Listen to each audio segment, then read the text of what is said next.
உங்கள் எடை குறைய வேண்டுமா, இங்கே வாருங்கள் அப்படின்னு விளம்பரம். உடனே இவன் ஆவலாக அங்கே போனால் அங்கே ஒரு ரிசப்ஷனில் ஒரு பொண்ணு உட்காந்துருந்தது.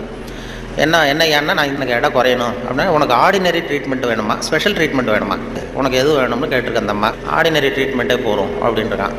அப்படின்னா இந்த பக்கம் போ அந்த ரூமுக்கு அப்படின்னு சொல்லி கதவை திறந்து விட்டு தான் இவன் ஆவலாக உள்ள போயிட்டான். அந்த எடையை குறைக்க ஒரு பெரிய ஹால். அதில் அந்த மூலையில் ஒரு பொண்ணு நின்றுட்டு இருக்கு, ஒரு 16 வயசு பொண்ணு நின்றுட்டு இருக்கு, அரைக்குறை ஆடையோட. இவனுக்கு என்ன ஆசைன்னா அந்த பொண்ணை போய் தொடணும்னு ஒரு ஆசை. அதனால் இப்படி சுற்றி ஓடுறான் அந்த மேஜை நாற்காலியை சுற்றி. அந்த பொண்ணு இவன் கையில் அகப்படாமல் அதுவும் தப்பிச்சு ஓடி வந்துட்டு இருக்கு. 15 நிமிஷம் கழித்து இந்த மேனேஜர் அந்த பொண்ணு வந்து, ட்ரீட்மெண்ட்டே இவ்வளவு தான், ஒரு 10 நாள் இப்படி வந்தீங்கன்னா சரியாக போடும், எடை குறைஞ்சிடும். இவன் வந்தவன் என்ன பண்ணா, சரி ஆர்டினரியே இப்படி இருந்தால் ஸ்பெஷல் ட்ரீட்மெண்ட் எப்படி இருக்கும் என்ன சார் மறுபடியும் என்னன்னு கேட்டிருக்கேன். அந்த ஸ்பெஷல் ட்ரீட்மெண்ட்டையும் எடுத்துகிட்டு போடலாம்னு பார்க்குறேன்.